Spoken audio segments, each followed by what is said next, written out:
How did Steve Vai become so incredibly good on guitar? Because he is quite good, isn't he? Hello and welcome to another video with me, Elmo J. Karjalainen, and it's good to have you along. I hope you're doing well. Steve Vai, he replaced Yngwie Malmsteen in Alcatraz. He played with David Lee Roth, basically filling Eddie Van Halen's shoes. He played in Whitesnake. He has quite a distinguished solo career. Whether you like his playing or not, you have to admit he is quite good. Oh, and he played with Frank Zappa. That's a bit of a merit as well. So how did he accomplish all of this? Well, that's exactly what I'm going to go through today. I have a few different points, number 1 and 2, basically tie into each other. So, number 1, just to give you some comfort. Steve Vai didn't start playing guitar before the age of 14. So he started quite late. I know lots of people think that you have to start really early. That's not true at all. You just have to do the work. You have to do the work the right way. He said himself he was not a natural. He just practiced a lot. That was all he wanted to do. And he did it consistently. It's not the hours, it's the consistency. Then the hours, in that order. So that's basically 1 and 2. Number 3. So, what he has said, and I have to read from a cue card over there, is what I often see in young people is some sense of confusion and frustration, often because they are told how much they need to know in order to play their instruments. To me, much of this is unnecessary. You don't really need to know much at all. It should be based on what you are interested in. That's a direct quote from him. And also he said, sometimes too much direction will go against the grain of one's natural inclination. So what does all this mean? Well, it's basically what I had when I was starting out. I had a teacher who he wasn't too interested in what I wanted, and consequently I ended up not learning. When I swapped teachers and the new teacher asked me, what do you want to learn? I said Gary Moore, and he taught me stuff that was relevant to Gary Moore, and I actually started improving. And that's what Steve Vai's done. He's constantly been doing what interests him. And he said this somewhere, there was no work involved because it was all fun. So fun, that's the key ingredient. Sure, it can be frustrating at times, and learning is not a relaxing, when you're really learning, it's not a relaxing experience. It can be stressful, but it can still be extremely fun.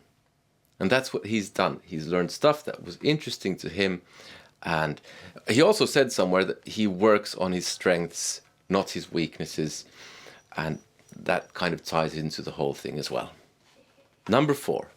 He said somewhere, it's good to work on the academic mechanical stuff, but it's essential to spend time not knowing what you are going to do and just playing what comes to you in the moment. In this way, you are exercising your spontaneous reaction to musical situations. This is something that I think a lot of people miss. I see all these people on YouTube who they do their solos and they sound like the solos are composed so they can do it note for note over and over again. And I kind of worry, can they improvise? And I'm not saying this is not about improvisation, actually. This is about pushing boundaries, experimenting with stuff, learning new things. That's the thing.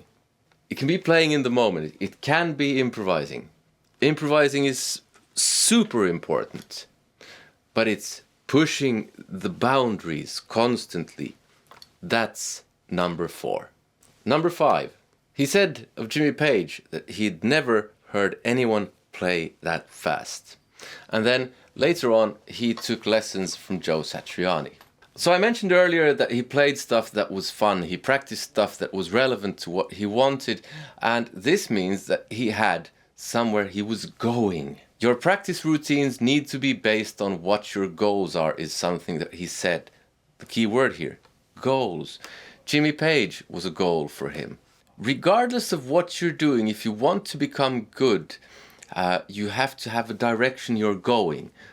That is called a goal. It doesn't have to be something that stays with you forever. Your goals can change, but it's if you don't have a goal, if you don't know what you want, there's a real risk that you will just end up going in circles, learning stuff that's not relevant to what you, well, it doesn't build towards anything. It can be something from here, something from there, and they don't really support each other, and that's no good.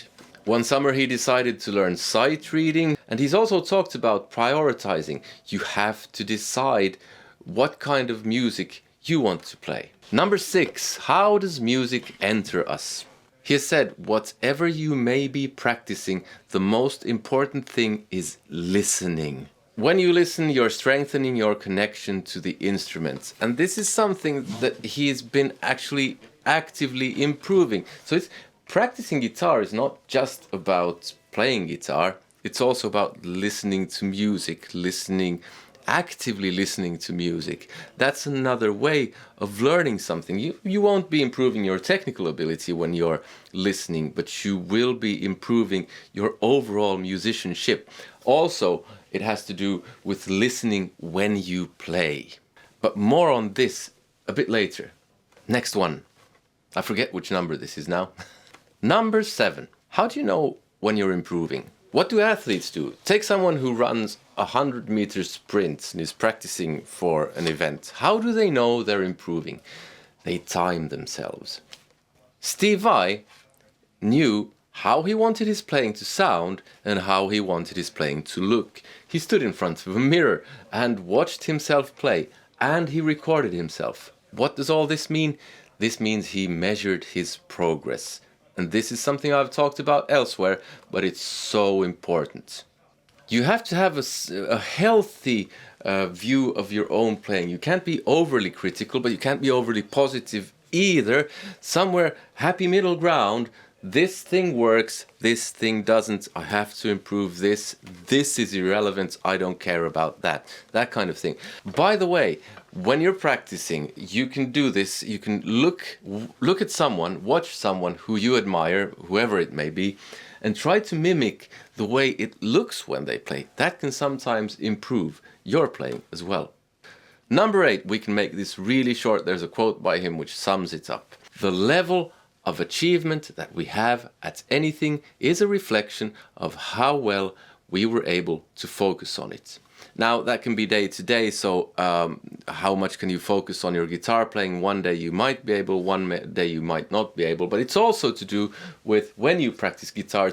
Nowadays, we have phones that give us notifications all the time. That was not the case back in his day. Those were the old kinds of phones. The good old days. But actually sitting down and really focusing on what you're doing. Pick a time that's yours, turn off your phone or put it in flight mode, tell your family not to bother you. That way you'll achieve the best results possible. Last but not least, number 9. Again, a quote by him. The only thing that's holding you back is the way you're thinking.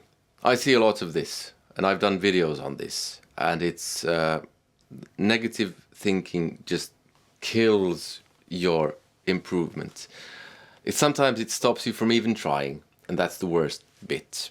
But it can really help to visualize yourself doing what it is that you want to do. That can really help you improve. He said that he would picture himself playing a song that he wanted to play and picture himself doing it effortlessly.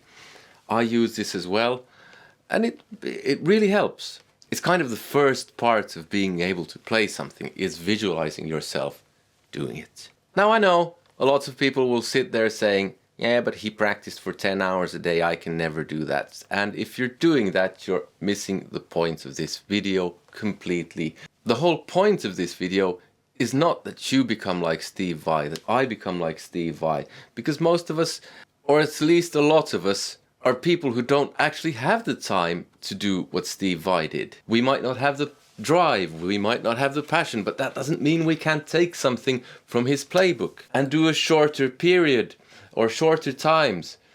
He practiced for 10 hours. Maybe we can practice for 1 hour a day, but we can focus, we can believe, we can visualize, we can have goals, we can do it consistently. It can be relevant and it can be fun. That's the thing. Take all of these things and just do the whole thing shorter. 10 hours, can't do that. Do 1 hour. If nothing else, do just 15 minutes per day. Now, a lot of this stuff is how to practice, and I have a video on how to practice that really boils this stuff down. If you want to watch that, that's here. Also, I would really appreciate it if you considered supporting the channel via one of the links in the description. For instance, there's Bandcamp where you can buy my music. You can even check it out for free before you decide to buy. But above all, I hope you enjoyed this video and I hope you have some use of it. And take care. See you. Goodbye.